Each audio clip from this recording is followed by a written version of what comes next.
Astro సిండికేట్లో మీ personal and business promotions కోసం కింది నెంబర్కు కాంటాక్ట్ చేయండి.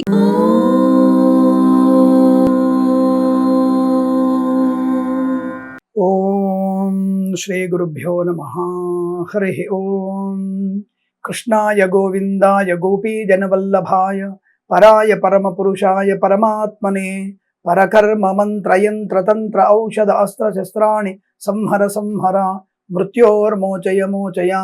ఓం నమో భగవతే మహాసుదర్శనాయ దీప్త్రే జ్వాలాపరీతాయ సర్వదిక్షోపణహరాయ హుం ఫట్ బ్రహ్మణే పరంజ్యోతిషే సహస్రార హుం ఫట్ స్వాహ.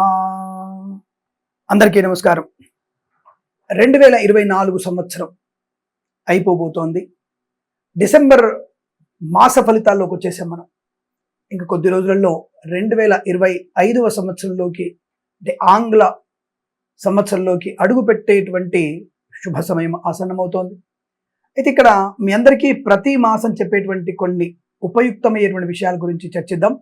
ముందుగా మనము ఈ మధ్య నేను తరచుగా చూసినటువంటివి తల్లిదండ్రులకి క్షోభ పెట్టేటువంటి విషయాలు. అంటే ఆర్థిక పరంగా కానీ, వృద్ధులైనటువంటి మన తల్లిదండ్రుల్ని మనము తప్ప ఇంకొకరు సేవించే అవకాశం లేదు. అటువంటి మహద్భాగ్యాన్ని మనం పొందుకునే ప్రయత్నం చేయాలి. ఉద్యోగంలో బిజీ ఉన్నాం, వ్యాపారంలో బిజీ ఉన్నాం, పెళ్ళమ్మగుడు ఇద్దరు ఉద్యోగాలు చేస్తున్నారు, అమ్మ వాళ్ళని పట్టించుకోవాలా, అనాథాశ్రమంలో చేరుద్దాం. అంటే రేపు నీ గతి కూడా అనాథాశ్రమం పాలయ్యే అవకాశం ఉంటుంది. కాబట్టి నీ తల్లిదండ్రుల్ని అనాథాశ్రమంలో చేర్చాలి అనేటువంటి ఆలోచననే మొగ్గలోనే తొడిగేసే ప్రయత్నం, అంటే తుంచివేసే ప్రయత్నం చేయండి. లేకపోతే మనము వాళ్ళని ఎలాగైతే అనాథాశ్రమం చేయాలనుకుంటున్నామో, వృద్ధాశ్రమంలో చేర్చాలనుకుంటున్నామో, మనము అనాథాశ్రమంలో చేర్చే అవకాశం కనబడుతోంది. అంటే మనం వాడిని వృద్ధాశ్రమం చేరుస్తాం, పర్లేదు, మనం అప్పుడప్పుడు చూసుకుంటాం. కానీ మన పిల్లలు మన తల్లిదండ్రుల్ని కనుక వృద్ధాశ్రమం చేరిస్తే మన పిల్లలు మనల్ని అనాథలుగా వదిలిపెట్టేటువంటి స్థితి కలుగుతుంది. ఈ విషయం గుర్తుపెట్టుకోండి. అలాగే వారితో ఉన్నప్పుడు కూడా వారిని మోసం చేసి విద్యా సంబంధమైన ఆటంకాల గురించి, అలాగే వైవాహిక జీవనంలో సొంత పెత్తనాలు తీసుకొని తల్లిదండ్రుల్ని ఏమార్చి మనము చేసేటువంటి పైకృతికమైనటువంటి ప్రేమ వ్యవహారాలు మనకి తీవ్ర నష్టాన్ని కలిగిస్తాయి.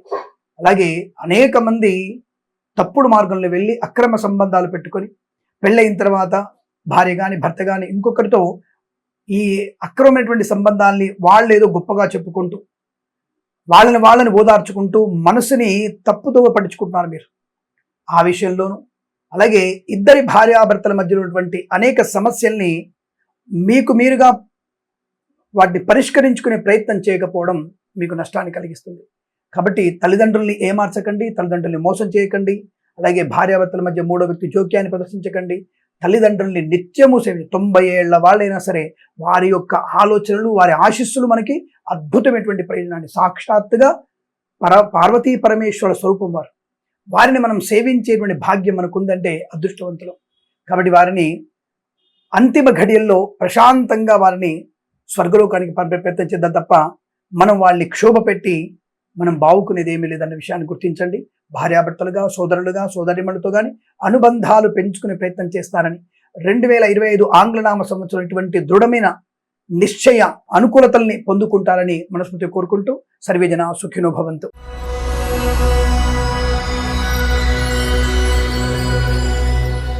అందరికీ నమస్కారం. 2024 తులారాశి వారికి డిసెంబర్ మాసంలో ఏమైనా ప్రమాదాలు ఉన్నాయా? ఎప్పుడు కూడా తులారాశి వారికి ఏదో ఒక సమస్య చెప్తుంటారు స్వామి. మరి ఈ మాసంలో కనీసం మంచి యోగాలు ఉన్నాయా? ఏదైనా శుభకార్యం జరుగుతుందా? ఆరోగ్యం బాగుపడుతుందా? అవసరార్థం డబ్బు రావాలి, డబ్బు వస్తుందా అనే వ్యక్తులకి ముందుగా మనం డిసెంబర్ మాసాన్ని 4 వారాలు విభజించుకుంటాను. నేను డిసెంబర్ మాసం 4 వారాలను విభజించుకుంటాను. కాబట్టి 4 వారాల్లో 1-2 వారాలు మీరు ఊహించింది జరుగుతుంది, మీరు ఊహించినదే జరుగుతుంది, ఇది సత్యము. కానీ 3వ వారంలో మీరు ఊహించింది తలకిందులవుతుంది. కాబట్టి 1-2 వారాల్లోనే మీ ఆలోచనలు, నిర్ణయాలు తప్పకుండా తీసుకునే ప్రయత్నం చేయండి. పోటీ పరీక్షల్లో, అకాడమిక్ పరీక్షల్లో, బ్యాక్లాగ్ పరీక్షల్లో పాలు పంచుకోండి. 3వ వారంలో మీరు తీవ్రమైనటువంటి అనర్థాలు పొందుకుంటారు. కాబట్టి 3వ వారంలో సొంత పెత్తనాలు, share market, speculation, communities, cryptocurrency, bitcoins, లాటరీలు, జూదము, మద్యపానము, లంచం ఇవ్వడం, లంచం పుచ్చుకోవడం, సముద్రయానికి వెళ్ళడం, తీర్థయాత్రకు వెళ్ళడం, ఈత రాకుండా ఈత కొట్టడానికి జల విహారాలకు వెళ్ళడం. కాబట్టి ఇటువంటివన్నీ కూడా మీరు మానేసుకోవాలి. స్వయంకృతాపరాధాలతో మీరు ప్రమాదంలో పడే అవకాశం 3వ వారంలో కనపడుతుంది. 1, 2, 4 వారం. 4వ వారం పర్వాలేదు, యావరేజ్ గా ఉంది. 4 వారంలో యావరేజ్. కాస్త కష్టపడితే చాలు, మీరు అనుకున్నది సాధిస్తారు. పెద్దల మాట వింటే చాలు, తప్పకుండా అనుకున్నది పూర్తవుతుంది. వివాహ సంబంధ వేడుకలున్నప్పుడు పెద్దవాళ్ళు మాట్లాడుతున్నప్పుడు 4వ వారంలో మీరు మాట్లాడుకుని ఉంటే చాలు, అనుకూలంగా ఉంటుంది. ఎందుకంటే తగుదనమ్మా అని చెప్పేసి మీకు తెలియకుండానే పేరుకు పెత్తనం ఇచ్చినట్టుగా, ఏదో పేరుకు పెత్తనం వేస్తే తెల్లాళ్ళు కొరిగిందట, జుట్టు కొరిగిందట. కాబట్టి అలా మీకు మాటలు రాదు, ఏం రాదు. పెద్దవాళ్ళు మాట్లాడుతున్నప్పుడు మధ్యలో జోక్యం చేసుకొని వివాహాది నిశ్చయితాంబులాదులు శుభకార్యాలని ఆటంకం కలిగించే అవకాశం ఉంటుంది 4వ వారంలో. కాబట్టి వాటికి దూరంగా ఉండండి. 3వ వారంలో అటువంటి శుభకార్యాలు పెట్టుకోకూడదు. 3వ వారంలో కొత్త వాహనం కొనకూడదు. 3వ వారంలో రైతులు పంట కోతలకు కానీ, పంటకు పిచ్చికార్యాలు చేయడం కానీ, పంటలు ఏదన్నా కొత్తగా వేయడం కానీ మంచిది కాదు. 3వ వారంలో నష్టాన్ని పొందుకుంటారు. పత్తి చేను సమయమైనటువంటిది మిర్చి పంట. పత్తి పంట, మిర్చి పంట తెగుళ్లు పడే అవకాశం ఉంటుంది. ఈ రాశి వారు జాగ్రత్తగా చూసుకోండి. వేద పండితులు, పురోహితులు, బ్రాహ్మణోత్తములు, పనికి మాలినటువంటి సావాసం, దుష్టుల సావాసం, అన్య మతస్థులతో సావాసం, మీరు మద్యపానానికి, ధూమపానానికి అలవాటు పడి మిమ్మల్ని మీరు నాశనం చేసుకొని వృత్తిని అగౌరవపరుస్తున్నారు, మన యొక్క కులాన్ని కూడా అగౌరవపరిచే ప్రయత్నం చేస్తున్నారు. మనం జాగ్రత్తగా ఉన్నప్పుడే 10 మందికి మంచి మాటలు చెప్పేటువంటి యోగ్యత, అర్హత సంపాదించుకుంటాం. ఆ విషయాన్ని గుర్తుపెట్టుకునే ప్రయత్నం చేయండి. ఈ 3వ వారంలో మీరు నష్టపోయే ప్రమాదం కనబడుతోంది.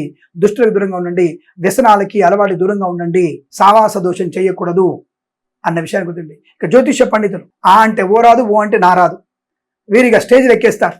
ఒక్కొక్కళ్ళకి అపాయింట్మెంట్ 5,000, ఒక్కొక్కళ్ళకి 11,000, ఒక్కొక్కళ్ళకి 21,000. ఒక జాతకం తీసి ప్రింట్ తీసి నవాంశ ఏమిటి, భావచక్రం ఏంటి అనే విషయానికి తెలియకుండా వచ్చినటువంటి క్లయింట్ కి కనీసం ఆ జాతక విశ్లేషణ చెప్పకుండా నీకు గురుడు బాలేడు, శుక్రుడు బాలేడు, రవి బాలేడు, బుధుడు బాలేడు, 9 గ్రహాలు బాలేవు, జపం చేస్తా 50,000 అవుతుంది, ₹1,00,000 అవుతుంది చెప్పేసి వాడిని పక్కదో పట్టించే వ్యక్తులు కూడా ఈ సమాజంలో ఎక్కువగా ఉన్నారు. మరి ఆ జాతకం చూసి ఏం చెప్తున్నారు, విశ్లేషణ ఏమిస్తున్నారు? పలానా సమయంలో నీకు వివాహం జరుగుతుంది, పలానా సమయంలో నీకు ఉద్యోగం వస్తుంది, పలానా సమయంలో నీకు సమస్య పరిష్కారం అవుతుంది, పలానా సమయంలో ఇల్లు కడతావు అని చెప్తున్నారా?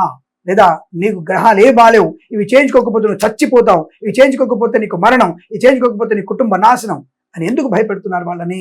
ఇటువంటి భయాల వల్లనే కదా జన అజ్ఞాన వేదికలందరికీ వచ్చి మన వైపు నిలబడి టీవీలలో డిబేట్లు పెట్టుకొని మన గురించి అవమానంగా మాట్లాడుతున్నారు. ఒక విశ్లేషణ, ఒక ప్రింట్ ఇచ్చి ఇక్కడ ఈ గ్రహం బాలేదు నాయన, ఈ దీని దగ్గర జపం నువ్వు చేసుకో, ఈ అష్టోత్తరం నువ్వు చదువుకో, విశ్వాస పాలన చేసుకో, కళ్యాణ సమయటువంటి స్తోత్రం చదువుకో, సంతానానికి కృష్ణుడి అష్టోత్తరం చదువుకో, వివాహానికి పార్వతీ పరమేశ్వర అష్టోత్తరం చదువుకో అని ఎందుకు చెప్పలేకపోతున్నారు? అంటే పబ్బం గడుపుకుందాం, మనకు మనమే దొబ్బి తినేద్దాం అనేటువంటి భావన. ఇటువంటి తప్పుడు జ్యోతిష్కున్నటువంటి సమాజంలో ఉన్నాం కాబట్టి దొంగ జ్యోతిష్కుల ద్వారా కూడా ప్రమాదంలో పడే అవకాశం ఎక్కువ కనబడుతుంది. కాబట్టి 3వ వారంలో జాగ్రత్తగా ఉండే ప్రయత్నం చేయండి.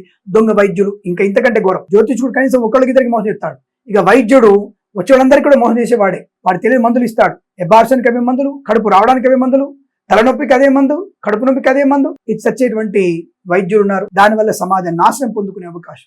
ఇంకొంతమంది మత ఛాందసవాతులు, మత దుర్మార్గులు అవతల వాళ్ళకి గర్భస్రావం కలగడానికి, భవిష్యత్తులో వీరెక్కడా లేకుండా వాళ్ళకి ఇంజక్షన్లు ఇస్తున్నారు. ఈ విషయాన్ని కనుక్కోండి మీరందరూ కూడా. ఎవరి దగ్గరికి వెళ్ళాలి, ఎవరు హస్తవాసి మంచిది, 50 ఏళ్ల నుంచి ఎవరు వైద్య వృత్తిలో ఉన్నారు వారితో మాత్రం వైద్యం చేయించుకోండి.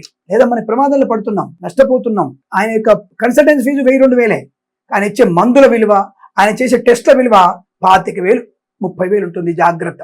అందరి వైద్యులు అన్నట్లు నేను మంచి వాళ్ళు కూడా ఉండవచ్చు, లేరని చెప్పట్లేదు. జ్యోతిష్కులు మంచి వాళ్ళు ఉన్నట్టుగానే వైద్యులు మంచి వాళ్ళు ఉన్నారు. కానీ మంచి వైద్యుల సంఖ్య తగ్గిపోతుంది, వ్యాపార వైద్యుల సంఖ్య పెరుగుతోంది, వ్యాపార జ్యోతిష్కుల సంఖ్య పెరుగుతుంది. కాబట్టి మీరందరూ కూడా అటువంటి వాళ్ళతో జాగ్రత్తగా ఉండే ప్రయత్నాన్ని చేయండి. 3వ వారంలో అటువంటి ప్రమాదాల్లో పడే అవకాశం. చిన్న కడుపు నొప్పి వచ్చినా అనవసరంగా పెద్ద మందులు వేసుకుని ప్రయత్నం చేయకండి. కాస్త లంకణం ఉండండి. లంకణం దివ్య ఔషధం. లంకణం అది అంటే రక్తముగా ఉంటే దివ్య ఔషధం. వేడి నీళ్ళు తాగండి, తేనె తాగండి. విపరీతమైన కడుపు నొప్పి వచ్చినప్పుడు అప్పుడు కాస్త వైద్యుని సంప్రదించండి, అనుభవం చెందించండి తప్ప చిన్న నొప్పికే డాక్టర్ దగ్గరికి వెళ్ళే ప్రయత్నం చేయకండి. అది మంచిది కాదు. ఈ విషయాన్ని గుర్తుపెట్టుకోండి. మరి 1-2 వారాల్లో మీకు ధనయోగం, వ్యాపార లాభం, విద్యా లాభం, విదేశీయానం, గ్రీన్ కార్డ్, PR పొందుకోవడం, ఉత్తమ స్థాయి ఉద్యోగ ప్రాప్తి, ప్రమోషన్లు, ఇంక్రిమెంట్లు, విదేశీయానాల్లో స్థిరమైన నివాసం పొందుకోవడం, అలాగే ఈవెంట్ వారికి, బోర్బావులతో వారికి, ఫార్మా, సిమెంటు, ఐరన్, ఇటుకలు, ఇసుక, రాగి, ఇత్తడి, మైనింగ్ వ్యాపారం లాభాలు, ఆటోమొబైల్, ఎలక్ట్రానిక్, ఎలక్ట్రికల్, విద్యాలయ, వ్యాయామ, చిట్ ఫండ్, ఫైనాన్స్ వ్యాపారం లాభాలు పొందుకోవచ్చు. Share market, speculation, communities, cryptocurrency, bitcoins, లాటరీల వల్ల కూడా మంచి లాభాలు పొందుకోవచ్చు. 1-2 వారాల్లో, 3-4 వారాల్లో అటువంటి పెట్టుబడులు పెట్టకండి. మంచిది. కొత్త వస్తువులు కొనుక్కోవాలనుకుంటే 1వ వారం కొనండి. కొత్త ఇల్లు కొనాలనుకుంటే 2వ వారం కొనండి. కొత్త స్థలము కానీ పొలము కొనాలనుకుంటే మీరు 2వ వారం కొనుగోలు చేయండి. మంచిది, లాభం కలుగుతుంది. వేద పండితులు, పురోహితులు, బ్రాహ్మణులు, కులవృత్తుల వారికి, జ్యోతిష్య పండితులకి 1-2 వారాలు చాలా అద్భుతమైన ప్రయోజనం కలిగిస్తాయి. బిరుదులు పొందుకుంటారు. కళాకారుల క్రీడా లాభాలు ఉన్నాయి. సినిమా రంగంలో వ్యాపార లాభం 1-2 వారాల్లో కనబడుతుంది. 3-4 వారాల్లో చిత్రం విడుదల చేయకూడదు. కొత్త చిత్ర నిర్మాణం ప్రారంభం చేయకూడదు. మంచిది కాదు. సీనియర్ సిటిజన్స్ కి, మహిళా మండలికి, పాడి పరిశ్రమ, పౌల్ట్రీ పరిశ్రమలో, మత్స్యకారులు, రొయ్యలు, చేపలు చిన్న వారికి 3వ వారం ఏమాత్రం బాలేదు. 4వ వారంలో అనుకూలంగా ఉంటుంది. 1-2 వారాల్లో అనుకూలవంతమైన ఫలితాలు కలుగుతాయి. సోషల్ మీడియా, శాటిలైట్ జర్నలిస్టుల వారికి తప్పకుండా అనుకూలవంతమైన శుభయోగాలు కనబడుతున్నాయి. తప్పకుండా ఈ మాసంలో మీకు ఆనందాది అదృష్టయోగాలు పొందాలని కోరుకుంటూ, ప్రతి మాసం కూడా ఐశ్వర్య ప్రాప్తి, శుభయోగాల పరంపర పొందాలని కోరుకుంటూ, సర్వే జన సుఖినో భవంతు. ప్రేమతో మీ కిరణ్ శర్మ.